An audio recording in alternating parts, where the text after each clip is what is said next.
अस्सलामुअलैकुम दोस्तों, कैसे हैं आप सब। मैं आप सबको यूट्यूब चैनल इंग्लिश लिटरेचर पर वेलकम कहती हूँ। आज जो प्ले इस वीडियो में हम कवर करने जा रहे हैं उसका नाम है द लाइफ ऑफ गैलीलियो, जिसको लिखने वाले हैं बर्टोल्ट ब्रेख्ट। हमेशा की तरह इस प्ले को भी हम लोग दो पार्ट्स में डिवाइड करेंगे।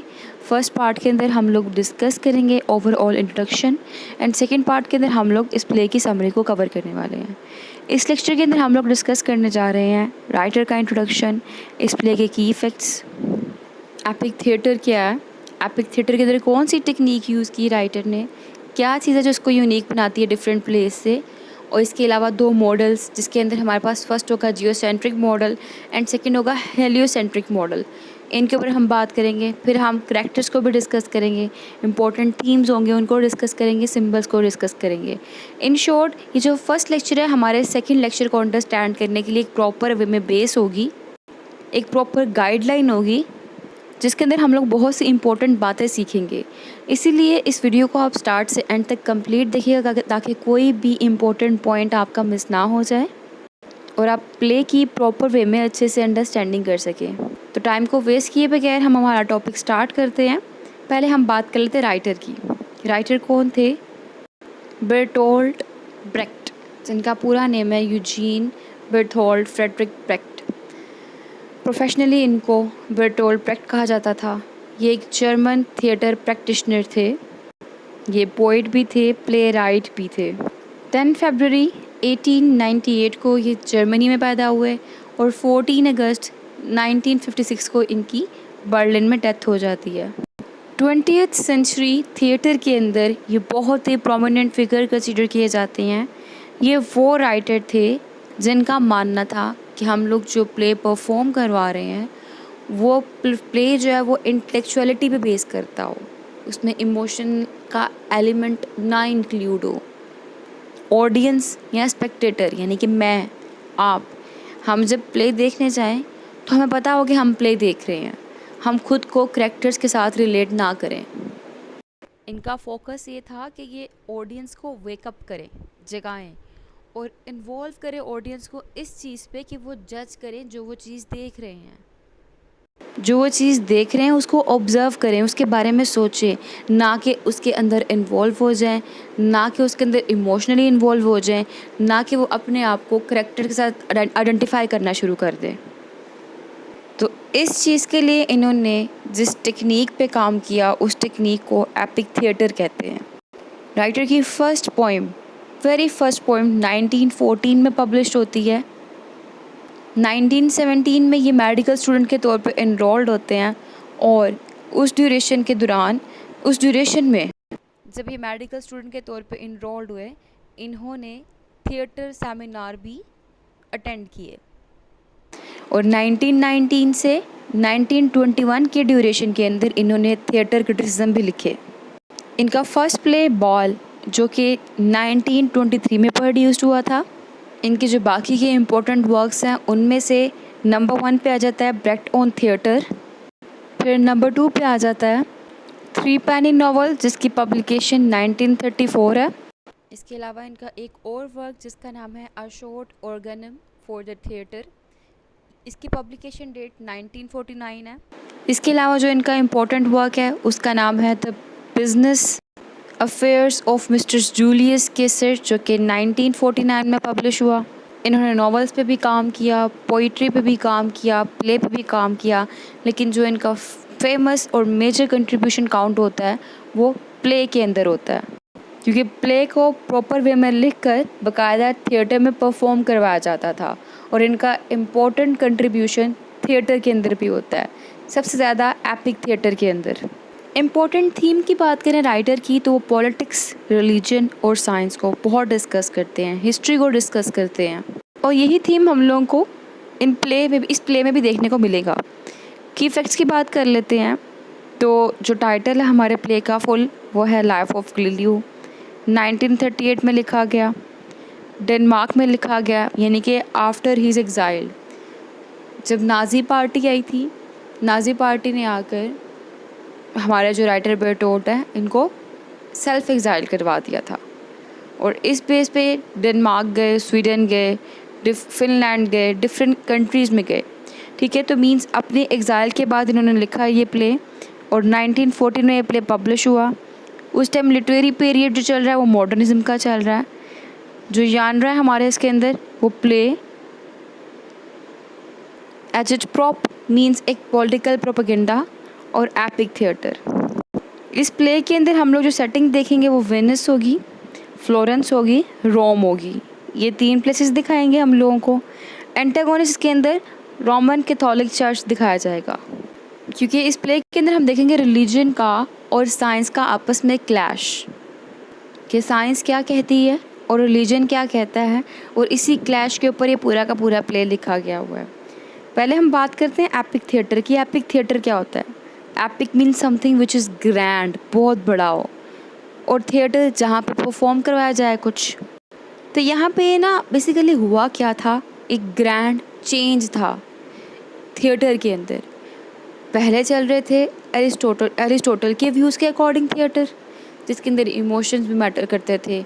मेलोड्रामेटिक थिएटर थे जिसके अंदर इमोशंस थे, फीलिंग्स थी। जब भी कोई रीडर या फिर जब भी कोई ऑडियंस का मेंबर या स्पेक्टेटर प्ले देखने के लिए बैठा है, वो खुद को अटैच फील करता है उस प्ले के साथ। वो समझता है कि उसमें एक आधा करैक्टर है जो कि उस जैसा ही है। वो खुद को करैक्टर्स के साथ एसोसिएट करता है, अपने आप को करैक्टर्स के साथ आइडेंटिफाई करता था। यही कुछ होता आ रहा था ना एरिस्टोटल के अंदर। यानी कि जब वो बात करता है ट्रेजेडी की, तो उसमें कहता है इमोशंस की बात करता है, फीलिंग्स की बात करता है, पिटी की बात करता है, कैथारसिस की बात करता है। लेकिन बर्टोल्ट साहब का क्या कहना था? इनका कहना ये था, ना कोई इमोशन हो, ना कोई फीलिंग हो, ना कैथारसिस हो। जब कोई यहाँ पे ऑडियंस का बंदा बैठा है, ऑडियंस यहाँ पे जब प्ले देख रही है, तो उसको पता हो that they are watching a play, वो एक प्ले देख रहे हैं, कि ये एक रियलिटी नहीं है, जस्ट प्ले है जिसको परफॉर्म किया जा रहा है। तो ऑडियंस जो है वो क्रिटिकल होके सोचे भी, ऑब्जर्व भी करे, जज भी करे। जैसा कि यहाँ पे पहला पॉइंट। सेकंड पॉइंट देखें, spectators think about events and दस रीच अ क्रिटिकल जजमेंट, कि वो सोचें जो इवेंट्स हो रहे हैं, ना कि खुद को इमोशनली रिलेट करें उसके साथ। अब थर्ड पॉइंट देखें, reaction against other popular forms of theatre. जैसे कि मैंने बताया आपको पहले क्या था, मेलोड्रामेटिक थिएटर था। एरिस्टोटल का व्यू जो था उसके ऊपर बेस करता थिएटर था ड्रामेटिक थिएटर, ठीक है। तो ये उसके अगेंस्ट जो था ना एक रिएक्शन था, क्योंकि ड्रामेटिक थिएटर में क्या था, प्लॉट। यहाँ पे क्या है, नैरेटिव। नैरेटिव मीन्स नरेशन होगी, कमेंट्री होगी ट्रेजिक एक्शन के ऊपर, इमोशन का कोई भी एलिमेंट इंक्लूड नहीं होगा। जैसे कि मैंने यहाँ पे फोर्थ पॉइंट में अगेन मेंशन किया है, ठीक है। तो ये बात याद रखनी, कोई इमोशन नहीं होगा, सिर्फ और सिर्फ रीजंस होंगे। जैसे कि मैंने ये नेक्स्ट पॉइंट में मेंशन किया है, no feelings only reasons matter. और जो स्पेक्टेटर है वो यहाँ पे एज अ ऑब्जर्वर काम करेगा, एज एन ऑब्जर्वर काम करेगा वो, कि उसे पता वो प्ले देख रहा है। यहाँ पे थिएटर नैरेटिव है, जैसे मैंने भी पहले बात की थी कि नरेशन की जाएगी, कमेंट्री की जाएगी ट्रेजिक एक्शन के ऊपर, इमोशनली कोई भी एलिमेंट इसके अंदर रिड्यूस नहीं करवाया जाएगा। अब इन सब के लिए एपिक थिएटर के अंदर इन सब इफ़ेक्ट्स के लिए जो टेक्निक उसने यूज़ की ना, वो थी फेयर फ्रॉम डोंग, जिसको एलिनेशन इफ़ेक्ट भी कहते हैं और वी इफ़ेक्ट भी कहते हैं, इसको एस्ट्रेंजमेंट भी कहते हैं। जिसका मतलब ये है कि जो ऑडियंस है उसको इमोशनली एलियनेट कर दिया जाए और इंटेलेक्चुअली इन्वॉल्व कर दिया जाए प्ले के अंदर। ये एलियनेशन इफेक्ट जो है ना, ये ऑडियंस को रियलाइजेशन देता है कि that they are watching the performance of a play, this is not the reality. They should not associate themselves with the characters, instead they should try to analyse the situation critically, कि वो performance देख रहे हैं play की, ये reality नहीं है, इसलिए उनको चाहिए कि वो खुद को कैरेक्टर के साथ रिलेट मत करें। उनको चाहिए कि वो इस सारी चीज़ों को जो उनको दिखाया जा रहा है एनालाइज करें, क्रिटिकली एनालाइज करें। इसके अलावा जो सेकंड टेक्निक यूज़ की, दैट इज़ जस्टिस। जस्टिस क्या होता है? बेसिकली एक कम्बिनेशन है किस चीज़ का, बॉडी जेस्चर का एंड कमेंट्री का। इस टेक्निक के अंदर फिज़िकल एक्शन के ऊपर फोकस किया जाता है। ब्रेक्ट का ये मानना था कि जो जेस्चर्स होते हैं ना, वो सोशल कंडीशंस का प्रोडक्ट होते हैं, अगर लोग जेस्चर्स को अंडरस्टैंड कर लेना तो इट मीन्स वो सोसाइटी को चेंज कर सकते हैं। जैसे इसका एक प्ले है mother courage and her children, उसमें जब भी क्राइसिस का सिचुएशन दिखाया गया है, जो पीजेंट्स हैं वो अपने घुटनों के बल बैठ जाते हैं और प्रे करना शुरू कर देते हैं। एक जेस्चर है, एक बॉडी एक्शन दिखाया गया है। तो बेसिकली जस्टिस क्या है, is a combination of a body gesture and a commentary, जो कि प्रोडक्ट किसका है, सोशल कंडीशन का। सोसाइटी की कंडीशन डिपेंड करती है आपके जेस्चर्स के ऊपर। अगला एलिमेंट जिसने यूज़ किया वो है कंट्रडिक्शंस का। तो लाइफ के अंदर जो कंट्रडिक्शंस हैं, सोसाइटी में जो कंट्रडिक्शंस हैं, इसने उन सबको डिस्कस किया। ना सिर्फ कैरेक्टर्स की कंट्रडिक्शन की बात की, जबकि सिचुएशंस की भी कंट्रडिक्शंस की बात की इसने। कंट्रडिक्शन मीन्स दो ऑपोजिट फेसेस। एक तरफ कैरेक्टर का रोल कुछ और है तो थोड़ा आगे जाके कैरेक्टर का रोल कुछ और होगा, फिर आगे जाके कुछ और होगा। तो इस चीज़ को यूज़ करने का पर्पस क्या था, वही बात कि जो रीडर है, जो ऑडियंस है, वो अपने आप को कैरेक्टर के साथ एसोसिएट कर ही नहीं सकेगी। क्यों? क्योंकि एक जगह पे कैरेक्टर का कुछ और रोल है तो दूसरी जगह पे जाकर कैरेक्टर का कुछ और रोल है, कंट्रडिक्शन आ गई। तो इस तरह से राइटर ने एक्सपोज किया है सोसाइटी को, वर्ल्ड को, डबल फेस को। इसके अलावा जो नेक्स्ट टेक्निक है, जो नेक्स्ट पार्ट है, एलिमेंट है, वो है हिस्टोरिसाइजेशन और questioning the present through the past. Means writer ने अपनी राइटिंग के अंदर मोस्टली पास्ट की सेटिंग को यूज़ किया है, जिसको उसने सिमिलैरिटी दिखाई है प्रेजेंट के साथ समवट समवेयर। जैसे लाइफ ऑफ गैलीलियो है, 16th सेंचुरी का टाइम पीरियड दिखाया गया है, ठीक है, लेकिन अटैक किस पे किया जा रहा है, मॉडर्न साइंटिस्ट के ऊपर। तो ये क्या हुआ, पास्ट का टाइम पीरियड इसने यूज़ किया है, सिमिलैरिटी दिखाई प्रेजेंट के साथ, और पास्ट का एलिमेंट, पास्ट का टाइम यूज़ करते हुए प्रेजेंट को इसने जज किया है।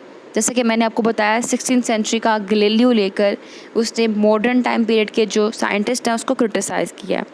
फिर नेक्स्ट एलिमेंट जो यूज़ किया वो है म्यूज़िक। म्यूज़िक क्या है, म्यूज़िक बहुत ही इम्पोर्टेंट रोल प्ले करता है पिक्ट के थिएटर के अंदर। कैरेक्टर्स और सिचुएशंस के बिहेवियर को एनालाइज करने के लिए, कमेंट करने के लिए इसने म्यूज़िक और सॉन्ग का यूज़ किया है। और वी इफ़ेक्ट, जिसको एलिनेशन इफ़ेक्ट कहते हैं, उसको भी प्रोमिनेंट करने के लिए ना म्यूज़िक ने बड़ा इम्पोर्टेंट रोल प्ले किया है। तो ये कुछ टेक्निक्स थी जो इसने यूज़ की एपिक थिएटर के अंदर। तो मेन पर्पस क्या था एपिक थिएटर का, यही कि ऑडियंस ऑब्ज़र्व करे, इसके अंदर इमोशनली इन्वॉल्व ना हो बल्कि इंटेलेक्चुअली इन्वॉल्व हो। ऑडियंस जज करे सारी सिचुएशन को, खुद को एलिनेट करके, मीन्स खुद के कैरेक्टर को इन कैरेक्टर्स के साथ जो इसमें दिखाए जा रहे हैं आइडेंटिफाई ना करे, वो इस चीज़ से अवेयर रहें कि that they are watching a play. तो आई होप कि आपको एपिक थिएटर और उसकी जो टेक्निक उसमें यूज़ की गई हैं वो क्लियर हो चुकी होंगी। अब हम बात कर लेते हैं दो मॉडल्स की। अब हमारे पास ना यहाँ पे दो मॉडल्स हैं, एक प्टोलेमाइक सिस्टम है, दूसरा है कोपरनिकन सिस्टम। प्टोलेमाइक सिस्टम जो है वो जियोसेंट्रिक सिस्टम है। इसमें क्या कहा जाता है कि अर्थ जो है वो सेंटर पे होती है। अर्थ क्या है, स्टैटिक है, अर्थ अपनी जगह से मूव नहीं करती, जबकि बाकी सब सूरज, चाँद, सितारे, सियारे ज़मीन के इर्द गिर्द चक्कर लगाते हैं, ठीक है। और दूसरा व्यू क्या है, वो कोपरनिकन व्यू, जिसमें उसने कहा अर्थ नहीं, सन स्टैटिक है, वो अपनी जगह से नहीं हिलता, और जितने भी सियारे हैं ज़मीन समेत सब के सब सूरज के इर्द गिर्द घूमते हैं, ठीक हो गया। अब जो time period life of Galileo का दिखाया गया है, उस टाइम पे जो क्रिश्चियंस दिखाए गए हैं, जो रिलीजन दिखाया गया है, वो किसके फॉलोअर थे, वो जियोसेंट्रिक के मानने वाले थे। जबकि साइंस जो कह रही थी, कोपरनिकन एक साइंटिस्ट था, वो क्या कहने वाला था, वो सोलोसेंट्रिक यानी कि हीलियोसेंट्रिसिज्म का मानने वाला था, कि मतलब जो सन है ना वो सेंटर में है, बाकी सारी चीज़ें इसके इर्द गिर्द घूम रही हैं। इसके अंदर प्रेजेंट टाइम में भी क्लैश है। साइंस कहती है कि सूरज जो है वो सेंटर में है, स्टैटिक है, वो अपनी जगह से नहीं हिलता, बाकी सब चीज़ें जो है इसके इर्द गिर्द चक्कर लगाती हैं। जबकि समवेयर कहीं ना कहीं कुछ रिलीजियस लोग हैं वो यही कहते हैं कि अर्थ जो है वो सेंटर में है और बाकी सारी चीज़ें जो हैं वो सियारे जितने भी हैं वो अर्थ के इर्द गिर्द चक्कर लगाते हैं। स्टिल इस टॉपिक के ऊपर अभी तक बहस जो है, डिबेट जो है वो कंटिन्यू हुआ है। तो any how life of Galileo में भी हम देखेंगे कि उस टाइम पे जो प्रोमिनेंट कितनी है हुकूमत चलना, ज़्यादातर बात मन जाना वो किसकी थी, कैथोलिक्स की मन जाती थी। और कैथोलिक्स का यही बिलीव था उस टाइम पे कि जो अर्थ है वो सेंटर है, स्टेटिक है, बाकी सब सितारे उसके इर्द गिर्द घूम रहे हैं। अब उस टाइम पे जो गैलीलियो है हमारे पास आएगा, जिसके ऊपर ये पूरा प्ले बेस कर रहा है, उसने कहा नहीं, ये जो कोपरनिकन कहता है ना वो बिल्कुल ठीक कह रहा है। सन जो है वो स्टेटिक है, सेंटर में है, बाकी सब कुछ इसके इर्द गिर्द चक्कर लगा रहे हैं। तो ये दो मॉडल्स थे जो आपको पिक्चर्स देख के काफ़ी ज़्यादा क्लियर हो चुके होंगे। अब होता क्या है इस प्ले के अंदर कि जब गैलीलियो अपनी इस बात को प्रूव कर रहा होता है कि सन जो है वो स्टेटिक है और सेंटर में है, बाकी सब कुछ इसके अराउंड जो है वो रिवॉल्व कर रहा है, ये बात जा रही थी रिलीजन के अगेंस्ट। और तब रिलीजन ने इसको सप्रेस किया, इसकी आवाज़ को दबाने की कोशिश की। इसने अपेरेंटली तो सरेंडर कर दिया, लेकिन फिर उन्हीं लोगों के दरमियान में बैठकर इसने छुप के अपनी इसी थ्योरी के ऊपर, इसी कॉन्सेप्ट के ऊपर काम किया और अपनी फर्दर मतलब एक प्रॉपर रिसर्च जो थी वो एंड्रिया सार्टी के थ्रू चोरी स्मगल करवा दी थी, ठीक है, जिसमें उसने कोपरनिकन सिस्टम जो है ना उसको ही फेवर किया हुआ था। तो ये दो मॉडल आपको क्लियर हो चुके होंगे। अब हम करैक्टर्स के बारे में बात कर लेते हैं। बहुत ज़्यादा करैक्टर हैं इसके अंदर, इस प्ले के अंदर, लेकिन हम सिर्फ जो इम्पोर्टेंट करैक्टर हैं, जो ज़रूरी हैं जिनको समझना, उनके बारे में बात करेंगे। पहले बात कर लेते हैं गैलीलियो की। गैलीलियो जो है ये सेंट्रल करैक्टर है, सेल्फ सेंटर्ड है, ब्रिलियंट मैथमेटिशियन है, जिसको लाइफ में सिर्फ अच्छी चीज़ें होना पसंद है। ये इसको नॉलेज का लस्ट है, एडिक्शन है। ये एक एस्ट्रोनॉमर भी है। इसका जो लाइफ टाइम है ना वो 1564 से 1642 तक है। इसने जो रिसर्च की, जो इसने टीचिंग्स थी इसकी, वो सबके साथ चर्च के प्रेशर के अंडर जो है ना इसको रोकना पड़ी थी। देन है हमारे पास नेक्स्ट कैरेक्टर एंड्रिया सार्टी का। गैलीलियो की हाउस कीपर है मिसेस सार्टी। मिसेस सार्टी का बेटा है एंड्रिया सार्टी। ये बहुत ब्राइट स्टूडेंट है और बहुत रिस्पेक्ट करता है गैलीलियो की। अब गैलीलियो ने क्या किया था, अपना जो रिसर्च थी इसकी, उस रिसर्च ने एंड्रिया सार्टी को बड़ा इंस्पायर किया था। इसने बड़ा आइडलाइज़ किया हुआ था, अपना हीरो समझा था गैलीलियो को। लेकिन under the pressure of church Galileo को क्या करना पड़ा, रिकेंट करना पड़ा। उस बेस पे एंड्रिया सार्टी बड़ा ही डिसहार्ट हुआ था। इसका जो बिलीव था वो शैटर्ड हो गया था। लेकिन इसका रोल बड़ा इम्पोर्टेंट है। क्यों? क्योंकि एट द एंड जब गैलीलियो ने चर्च के आगे सरेंडर कर दिया था ना, तो चर्च में ही बैठकर, वो उन्हीं लोगों के अंदर बैठकर अपने उसी डिस्कोर्सी को, अपनी उसी रिसर्च को उसने कंटिन्यू रखा और उस डिस्कोर्सी को बॉर्डर के क्रॉस एंड्रिया के थ्रू स्मगल करवाया था। और इस प्लेस पे एंड्रिया का दोबारा से जो फेथ था गैलीलियो के ऊपर वो रिस्टोर हो जाता है। देन है हमारे पास नेक्स्ट कैरेक्टर मिसेस सार्टी का, जो कि मैंने आपको बता दिया, वो हाउसकीपर थी गैलीलियो की, एंड्रिया की मदर थी। बहुत सेंसिबल, लॉयल और ऑनेस्ट दिखाई गई हैं। गैलीलियो का बहुत ख्याल रखती थी, लेकिन जो गैलीलियो की न्यू थेरीज थी उनको ये अप्रूव नहीं करती थी। नेक्स्ट कैरेक्टर है हमारे पास लुडोविको मार्सिली का, जिसकी इंगेजमेंट वर्जीनिया से हो जाती है। वर्जीनिया जो है गैलीलियो की बेटी है। जो मार्सिली है वो एक वेल्दी और पावरफुल फैमिली से बिलोंग करता है। और जब गैलीलियो से कहा जाता है कि जो वो रिसर्च कर रहा है उसको छोड़ दे, और गैलीलियो उससे इनकार कर देता है, तो ये वर्जीनिया से अपनी इंगेजमेंट जो है वो तोड़कर चला जाता है। नेक्स्ट कैरेक्टर है हमारे पास सेगरीडो का, जो कि एक लॉयल फ्रेंड है गैलीलियो का, बहुत ऑनेस्ट है, लॉयल भी है। और थ्रू आउट जब भी वो रिसर्च कर रहा है गैलीलियो अपनी, तो इसको असिस्ट करता है। नेक्स्ट है लिटिल मंक, जिसका नाम है फुलगेंजियो। ये एक क्लर्जी मैन है और पीजेंट्स का बेटा है। बड़ा फैसिनेटेड होता है ये गैलीलियो की रिसर्च से, और गैलीलियो के जो कुछ प्रोजेक्ट्स होते हैं ना उसके अंदर ये उसकी हेल्प भी करता है। इसका कैरेक्टर जो है वो कन्फ्लिक्टेड दिखाया गया हुआ है। ये रीज़न और फेथ के दरमियान में टूटा हुआ महसूस होता है, क्योंकि फेथ कहता है कि अर्थ सेंटर है, जबकि जो रीज़न कह रहा है कि सन सेंटर है। इसीलिए ये गैलीलियो को एडमायर भी करता है, लेकिन जब गैलीलियो रिकेंट कर लेता है तो ये वापस रिसर्च की तरफ आ जाता है। मींस कन्फ्लिक्ट जो मैंने बताया था ना, ये एलिमेंट इंट्रोड्यूस करता है इम्पैक्ट अपनी राइटिंग के अंदर, कि एक जगह करेक्टर और है तो दूसरी जगह करेक्टर और है। जैसा कि पहले गैलीलियो अपनी उस रिसर्च को लेके चल रहा था, दूसरी साइड पे उसने रिसर्च को वो रिपेंट कर दिया, छोड़ दिया, फिर उसके बाद दोबारा उसको लेके चल रहा था। मतलब एक जगह कुछ और दूसरी जगह कुछ। तो ये कुछ इंपॉर्टेंट करेक्टर्स थे। इसके अलावा बंडल्स ऑफ करेक्टर्स के अंदर हमने कुछ इंपॉर्टेंट करेक्टर्स को डिस्कस कर लिया है। अब हम बात करते हैं इसके थीम्स की। नंबर 1 पे जो थीम आता है वो है ट्रुथ वर्सेस फेयर का।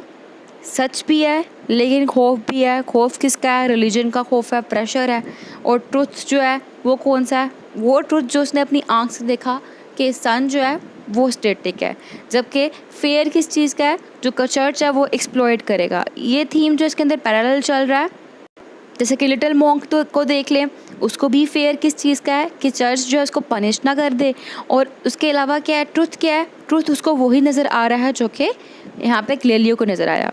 ठीक है। इसके अलावा sense of self and loyalty to others. जैसे कि गैलीलियो है वो अपने जो इसके बिलीव्स थे, अपने आइडियाज़ थे, थ्रू आउट द प्ले उनके साथ लॉयल रहा।